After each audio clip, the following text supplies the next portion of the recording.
Bueno, atxaldeon, ongitorri, honea, beste behin ere Kakainzona plazara atera dugu, eta gaurkoan, arrazoi on eta polit bategatik, izan ere, Valentin Tramon, alboan daukadanak, urtetan landu duen testu bat, larazi zigun orain dela aste batzuk, proposatuz, atzean daukagun figura honen historia, pixka bat, berrinterpretatzeko edo behintzat kontekstualizatzeko nor den hemen atzean daukaguna, zergatik dagoen hor, eta ea merezi duen edo ez hor egotea.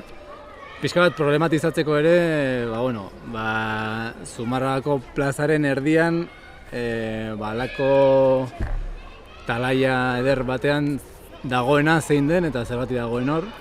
Eta guk,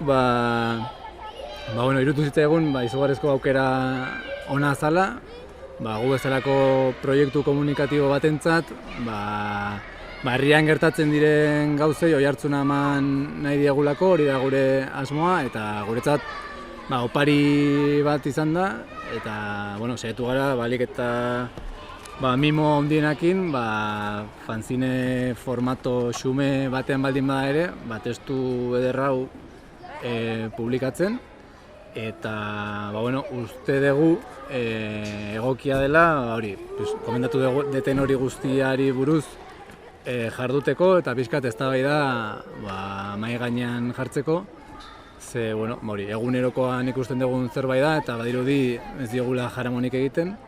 Eta, pixka bat hautsak arrotzea ere gauza positiboa dela uste dugunez, horregatik atera dugu.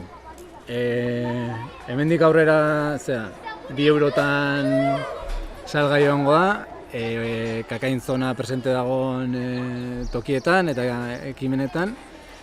Eta besterik gabe, nik nire aldetik gomendatzen dizuet erostea, irakurtzea, jendeari komentatzea, hau badagoela, uste dugulako oso aberasgarria izan daitekela, herri bezala pixka gauzai buruz jarduteko.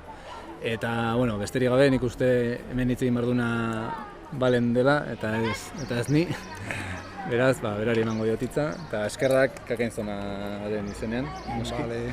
Eskerrak zeuei, zeren eta nire intentzioa izan hemen ipuin txiki bat izan da, ez da inerreza suelto argitaratzea, eta Kakainzonak egin didazuen harrera eta eman didazuen laguntza eskertzen dizuet pila bat, bereziki Aritzi eta zuri, bai itxura aldetik eta bai eduki aldetik jantzi eta beraztu duzuelako, gainera bihurtu duzuen, nik espero ez nuen elurbola antzeko bat, hori baino zerbait xumeagoa espero nuenik, eta baita ere egonda jende gehiago, adibidez Mikelek edo Segurulak ere lagundu izan didate zuzenketa euskara aldetik ere egiten, denporan zehar, eta zergatiak, ni badaramat hemen herri hauetan bueltan, eta izematu, eta 14 urtetik gora, eta hemendik pasatzen ditzen bakoitzean, deigarria egiten zitzaidan, tipo bat, egundoko ezpatatzarrakin,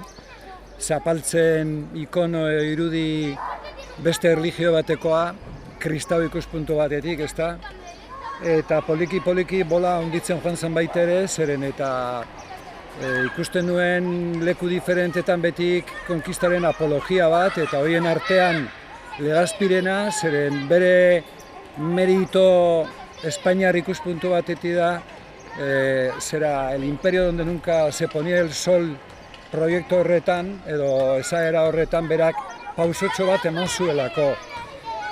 Orain 2 urte hasi nintzen informazioa bilatzen, pixka bat gaia ezagutzeko, baina tokian begiratzen duzula, gehiena da konkistaren apologia.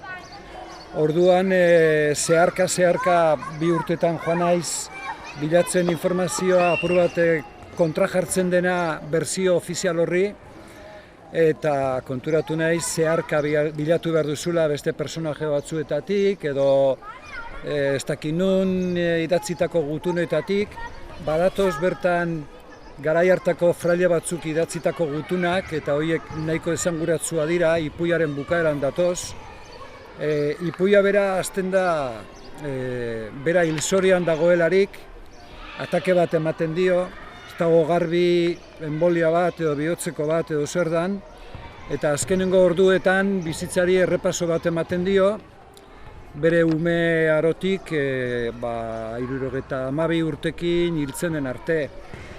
Lehenengo nolabait agertzen da herriko giroa, Euskal Herriko giroa, hori ere ez da txantxetako kontua, zeren gaur egun Euskal Herriaren historia apenas ezagutzen dugu, inoiz ez da ematen, ez eskolatan, ez inun. Egia da azkenengo hamarkada luzetxoan badagoela historialari talde esanguratsu bat, Navarraldeko taldea esate baterako, ari direnak lan eder bat egiten, baina hori eta azkenean berzio ofiziala dira zabaltzen direnak. Gainera, komentatu izan dugun bezala orain Elkano dela eta ez dela ere berriro beste numerito bat montatzen ari dira, nun jakingo duzue pelikulak eta olako espektakulo mordo bat antolatzen ari dira, noski gobernu espainiolaren babesarekin, ejertzito espainolaren historialaria dira gidoilari, eta Euskal Herrian ere badituzte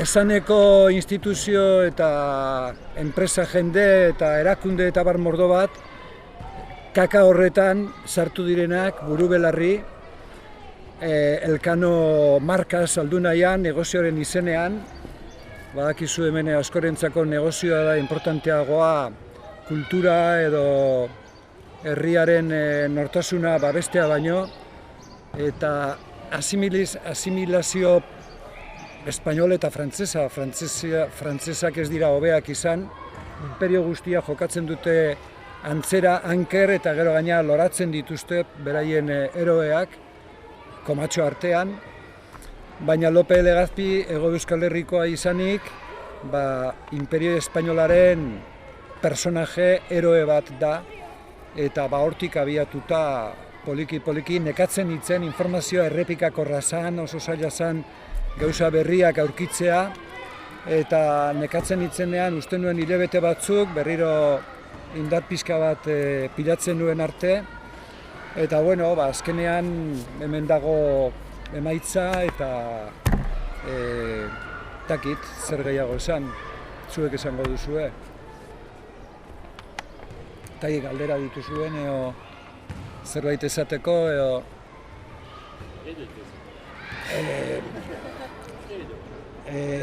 Bueno, badaude konzeptu batzuk asko errepikatzen ditudanak eta horregatik ematen dira apur bat lotzatan errepikatzea, baina adibidez konkistaren apologia, ezta?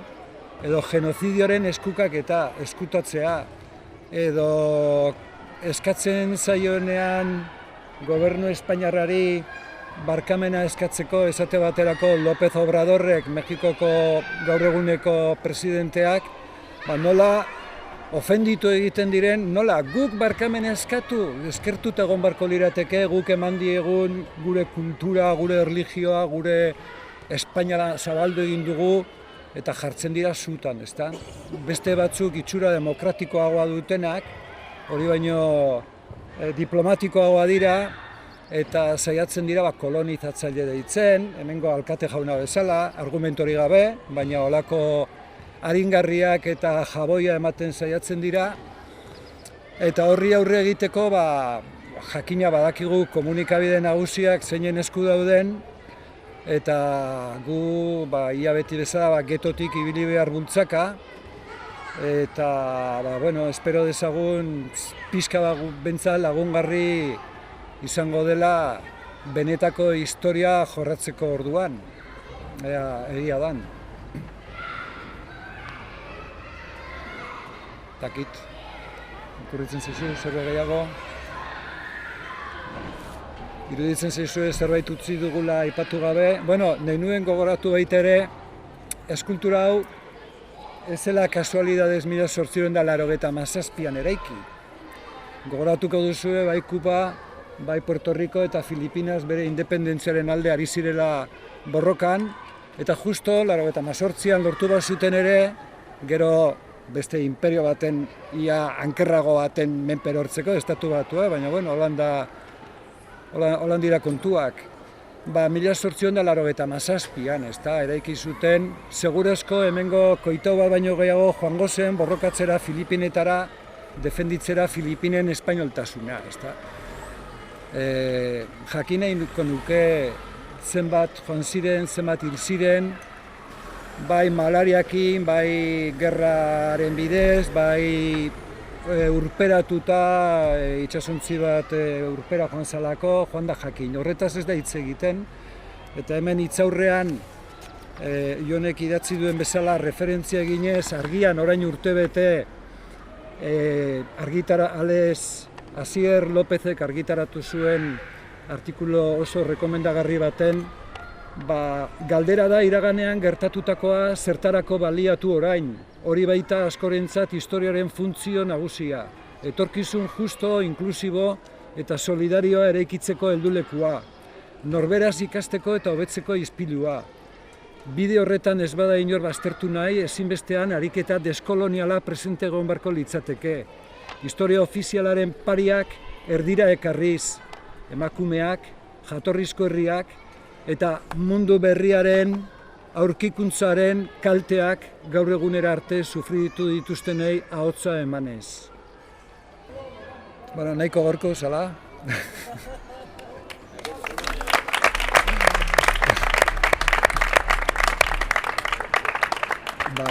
Mila esker. Biba zen. Biba zen.